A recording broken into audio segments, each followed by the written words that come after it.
Bonjour à tous et bienvenue dans cette nouvelle vidéo autour d'un subreddit. La première a complètement bidé, elle a été sortie de façon un petit peu étrange. Je vous invite quand même à aller la regarder si ce n'est pas déjà fait. Et je pense que de nombreuses personnes sur cette chaîne justement ne l'ont pas vue. Je vais vite faire expliquer le concept, très simple, on va se balader sur le subreddit r/Yu-Gi-Oh qui est très intéressant, qui fourmille de plein de choses un petit peu différentes. La dernière fois je me suis bien amusé, j'ai vu des fanarts assez intéressants, des crossovers d'univers, bref quelque chose de très sympathique autour de l'univers de Yu-Gi-Oh! Et très posé en petit studio comme ça, tranquille, on est tout de suite parti. Bien évidemment, un Reddit, c'est énormément sujet aux news et aux actualités. Bon, on a aussi des choses OCG, comme là, par exemple, une petite magicienne des ténèbres en promo YOT. J'avoue que je ne sais pas du tout ce que c'est et je ne vais pas aller chercher là maintenant tout de suite. Dites-moi dans les commentaires, ça m'intéresse, si jamais vous avez la connaissance de cette carte un petit peu spécifique avec le logo comme ça, sérigraphié dans l'effet de la carte qui rappelle un petit peu du coup les Quarter Century ou la version Adidas du magicien sombre. Si vous n'avez jamais vu cette carte, eh bien, il y a un petit short sur la chaîne qui traîne. On va enchaîner tout de suite avec un nouveau merch Yu-Gi-Oh! Un petit peu en mode Lego. Ils sont plutôt classe. J'avoue, ça me tenterait à monter. Moi, je suis pas très produit comme ça, promo, un petit peu goodies. Mais j'avoue, ça, dans un petit décor, tranquillou, Yu-Gi Kaiba, c'est sympatoche. On enchaîne avec un petit fanart fait par moi-même. Attendez, c'est une rêve ça me fait penser à quelque chose. Le Kuribo ailé, là, sa tronche, elle me dit un truc. Ça me fait un peu penser à du Kid Paddle.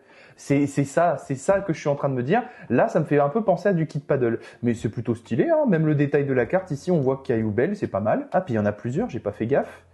Ok, ça fait une petite BD, ok. D'accord, mais c'est vraiment style Kid Paddle par contre, je trouve. Hein.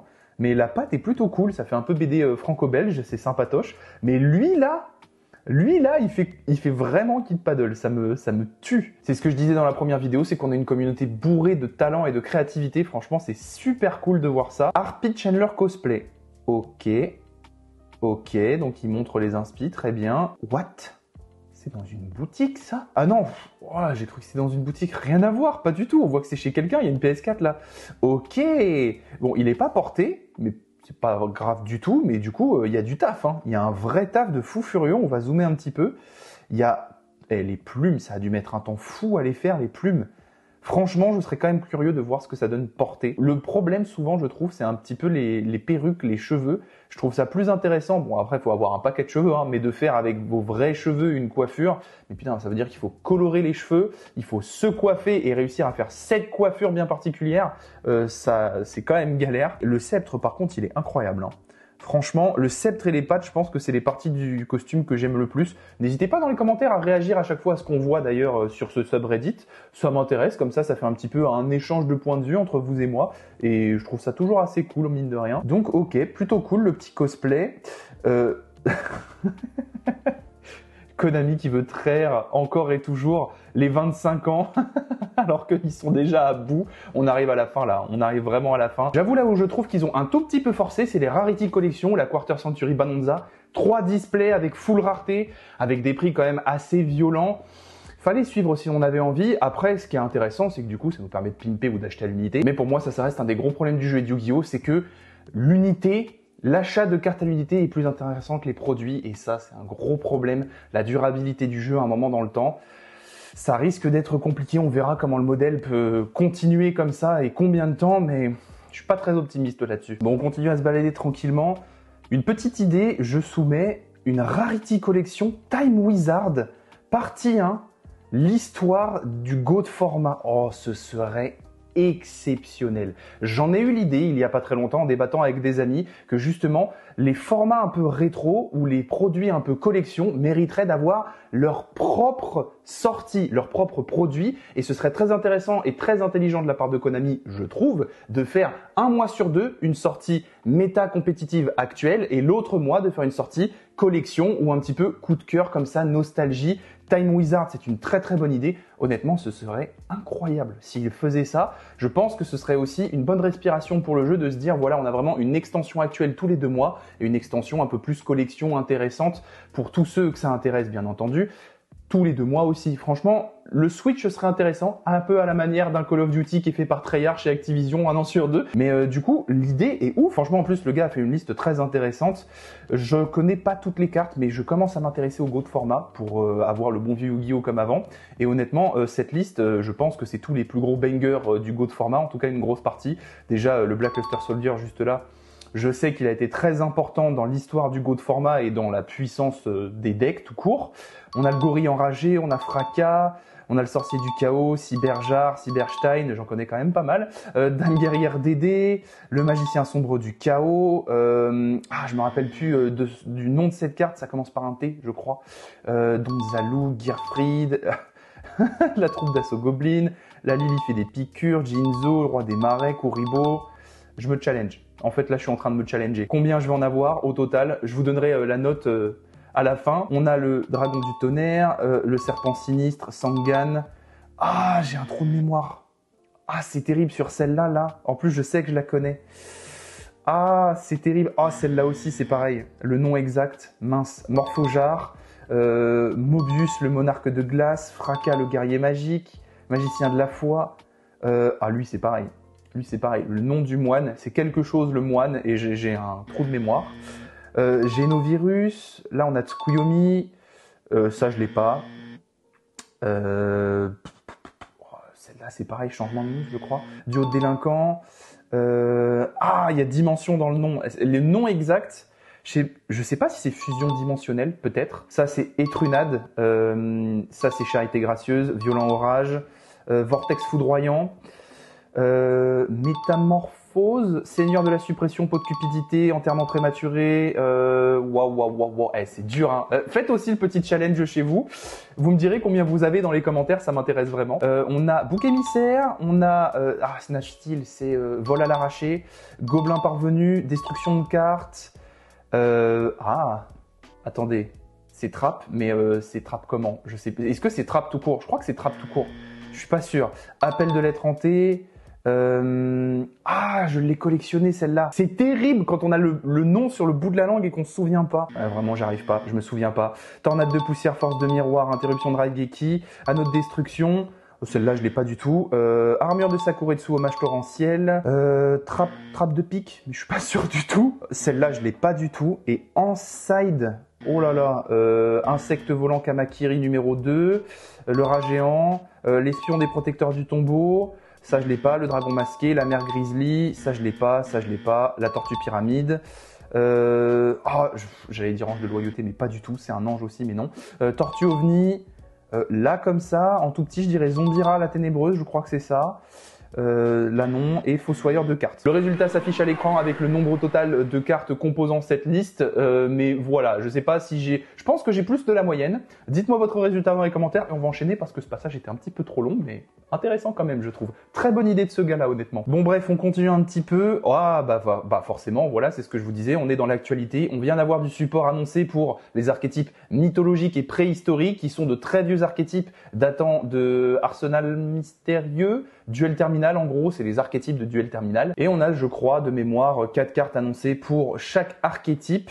Donc voilà, et évidemment, ça c'est quelqu'un qui suppose quels archétypes seront à l'intérieur du deuxième volet des Duel Terminal Product. Donc normalement, on va avoir un coffret Arsenal Mystérieux 2 qui risque d'arriver avec des petits dés à l'intérieur. Et on peut se poser la question, effectivement, s'il y aura du reprint de Naturia, du reprint de Barrière de Glace, mais on a déjà eu assez de produits de nouvelles cartes autour, donc ça je ne pense pas, du Lavalval, enfin ce genre de choses. Peut-être qu'on va avoir du coup du support pour les bêtes mythiques, les bêtes rituelles plutôt de mémoire je crois, qui ont eu de nouvelles cartes assez récemment. On enchaîne juste ici avec l'artwork, mesdames et messieurs, un artwork fait par mes soins avec le petit Wanted déchiré à l'arrière et Diable Star en premier plan avec un œil un peu maléfique et surbrillant comme ça. Le dessin, il est incroyable. Regardez un petit peu là, la texture et les ombrages sur les différents plans du dessin. Franchement, c'est exceptionnel. Ici, là, ça fait un petit peu flou, mais j'ai pas ce niveau-là, donc je peux pas critiquer. Le dessin est oufissime, je trouve. Si jamais l'artiste passe par là, c'est pas impossible, mais c'est quand même un peu improbable. GG à toi, le travail est fou. Tu pourrais faire des miniatures YouTube, honnêtement. Ok, donc Diable Star, qui n'a pas été touché par la précédente banlist d'ailleurs, qui a un petit peu fait polémique sur cet aspect-là en tout cas. On continue avec un chevalier gemme.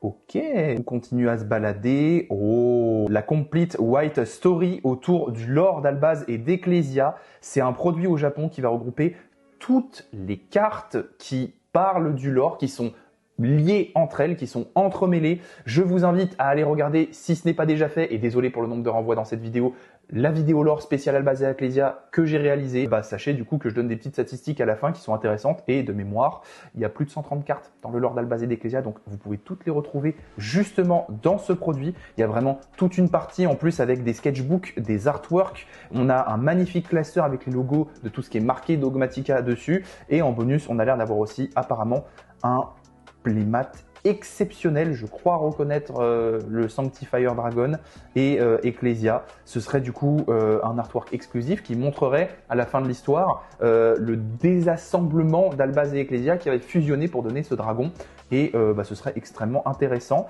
Il y a plusieurs pages, du coup j'en profite. Oh là là, le produit il a l'air quand même oufissime, hein. Ce qui est très intéressant du coup, c'est qu'on a, comme je vous le disais, des artworks exclusifs de ce lore, et justement, attendez, parce que du coup, j'ai beaucoup décrypté, donc on va décrypter un petit peu tout ça. J'ai bien l'impression que ça nous raconte un petit peu la suite des aventures d'Albaz et d'Ecclesia. On est en train de nous introduire gentiment avec ce produit le chapitre 2 de leurs aventures. Et regardez-moi ça, c'est ça qui est incroyable, c'est que toutes les cartes de cette Albaz et Ecclesia Collection Story, eh bien, elles sont en rareté max, elles sont pimpé, et ça c'est incroyable. Enfin, si je dis pas de bêtises et je me souviens bien de ce que j'ai dit dans la Carden News, on a seulement quelques QCR, une dizaine ou une vingtaine, et le reste est en ultra rare, un peu parallèle, spécifique. Et dernière page, voilà, et ça m'intéresse de fou. On a des artworks. Donc là, on a l'artwork du final de la grande bataille opposant Albaz Ecclesia au terrible Alubert, et ça c'est exceptionnel. On a Miroir Jade, l'arrivée de Miroir Jade, avec vraiment des artworks dignes d'un manga, ils sont exceptionnels. On a Albaz et Ecclesia pendant leur rencontre. On a Ecclesia et son histoire avec juste là derrière Dogmatica Maximus et son terrible plan qui commence à ouvrir les failles. Et on a bien entendu ici l'arrivée de Kit dans le monde des sprites et des Therions, et elle va faire se fighter dans un espèce de combat de mecha, son champion contre le champion actuel, je crois, si j'ai à peu près bien suivi l'histoire, des Therions ou des sprites. Bref, c'est très cool. J'ai vraiment hâte en termes de lore de voir ce que va donner le chapitre 2 d'Albaz et Ecclesia, mais visiblement il y a de quoi faire et ils ont déjà prévu le coup. Très intéressant tout ça, ok. L'annonce de la prochaine banlist OCG, d'accord, très bien. Oh, le bel artwork. Diable Star qui trône avec Garunix en arrière-plan sur tous les decks feu, bien entendu, hein, c'est la waifu suprême de ce genre d'archétype. Et on voit justement que les Fire King s'inclinent devant elle, qui a pris la place sur le trône. Ça, c'est oufissime. L'artwork, encore une fois, il est magnifique. Le rendu est peut-être pas, en termes de qualité, super bien, vu que je viens de zoomer. Il est peut-être un petit peu flou, mais honnêtement, c'est beau, hein. C'est incroyable. Le talent de la personne qui a dessiné ça, il est oufissime. On continue. Qu'est-ce que vous pensez d'une Fateful Adventure avec elle? Les gars, je vous l'ai dit dans la première vidéo, la communauté Yugi, la réputation, sans déconner. Ok, l'Enchantresse de l'eau du temple, c'est une jolie carte. Mais qu'est-ce que vous penseriez d'une Fateful Adventure avec elle? Des fois, la balade peut être un petit peu longue, mais là, je viens de tomber sur quelqu'un qui vient de faire une première tentative de Shadowbox. Pour ceux qui ne connaissent pas, eh bien, c'est ça. C'est tout simplement la même carte en plusieurs exemplaires, découpée à plein d'endroits différents pour la réassembler et faire un espèce de modèle 3D. Honnêtement, la personne, elle s'est très bien débrouillée, je trouve, pour une première. Et ce qui est très intéressant, c'est qu'elle nous montre un petit peu les coulisses de la fabrication. Et là, vous voyez, justement, vous pouvez voir que, eh bien, elle s'est embêtée à bien découper en détail. En plus, c'est un travail de précision de fou. Un Sangejin en plusieurs parties. Donc, évidemment, il a fallu le découper d'abord dans son entièreté pour ensuite recoller plusieurs morceaux par-dessus pour donner justement en finalité cet effet 3D qui est incroyable. Vraiment trop stylé. Et j'adore les Shadowbox. Un jour, il faudra peut-être que j'en ai une en slipper. J'aimerais beaucoup, honnêtement. Il faudra que je trouve quelqu'un qui m'en fasse une. Bien évidemment, on fait ça avec des cartes qui ne coûtent pas très cher. Hein. Un Sangejin, ça va. Si vous faites ça avec une SP Petite Chevaleresse, tout de suite, c'est pas le même prix du tout. Fun fact, l'anniversaire de la doubleuse de Blue Angel qui est dans Yu-Gi-Oh! Vrains, je crois. Et Revolver VA est le 12 septembre, donc joyeux anniversaire à elle. C'est vrai qu'on voit beaucoup de posts sur les réseaux sociaux maintenant que Crunchyroll a émergé ou le streaming d'animé a vraiment percé en France, de petits posts comme ça avec la photo d'un seiyuu, donc d'un doubleur japonais, d'à peu près tous les personnages principaux ou importants qu'il ou elle a doublé, et du coup sa petite date d'anniversaire pour lui souhaiter, parce que la culture des comédiens de doublage au Japon n'a rien à voir avec celle en France, bien que on commence de plus en plus à s'intéresser à eux, et c'est très important parce qu'on a des grands noms et des personnes qui font vraiment un travail exceptionnel. Joyeux anniversaire à la doubleuse de Blue Tear, du coup. On continue, on se balade tranquillou. Je suis excité par le nouveau support Jurassic. L'artwork est extrêmement drôle. Je crois que c'est une référence à un artwork qui existe. C'est Impact préhistorique. Je vous mets la carte par-ci par-là. Je crois que j'ai pas trop tort. Mais là, c'est un peu n'importe quoi. Il y a un petit cheval volant, on dirait un paluchimol dans le ciel. Et les dinosaures qui sont choc-barres parce qu'ils vont se faire éclater. Mais ça n'a aucun sens. Je sais pas s'ils sont choc-barres par le dino qui s'écrase sur Terre ou par ça qui sort de l'eau, mais ça me fait beaucoup rire. On descend. Oh! On va peut-être conclure par ça, parce que j'ai peur que cette vidéo soit trop longue, même si au montage souvent je coupe beaucoup de choses, mais eh bien sachez qu'en Rush Duel, à partir du 12 octobre, il va y avoir une extension dédiée aux rouages anciens. Qu'est-ce que c'est classe comme booster, ils ont l'air d'être over-cheatés puissants, comme ça sur certains artworks. On voit le golem rouage ancien juste là, et on a du coup un tout nouveau rouage ancien annoncé en Rush Duel, qui est en train de tirer son petit chariot là. Donnez-lui un nom. Voilà, c'est la dernière petite demande. N'hésitez pas dans les commentaires. Moi, je verrais bien l'ouvrier rouage ancien, un truc dans le genre. Mais honnêtement, très très cool. J'espère que cette vidéo vous aura plu, que ce petit format studio subreddit eh bien, vous convient. En tout cas, moi, j'avoue que j'aime bien. N'hésitez surtout pas, encore une fois, une dernière fois, je vous sollicite beaucoup dans cette vidéo, je sais, à me dire dans les commentaires ce que vous pensez de ce format, si vous souhaitez le voir un petit peu plus souvent sur la chaîne, en tout cas de façon un petit peu ponctuelle comme ça. Je vous avoue que une vidéo de temps en temps comme ça, tous les 2-3 mois en mode subreddit, ça peut être cool, moi j'aime bien. N'hésitez surtout pas, avant de partir, si la vidéo vous a plu, à la liker, à vous abonner, à activer la petite cloche si ce n'est pas déjà fait, à partager énormément, bien entendu, cette vidéo, si possible pour ceux qui sont intéressés par Yu-Gi-Oh!, qui veulent remettre un petit pied dedans gentiment, voir un petit peu ce que cet univers contient. Je pense que ce type de vidéo est vraiment fait pour ça. Et écoutez, je vous dis à très bientôt dans une prochaine, c'était Slifer.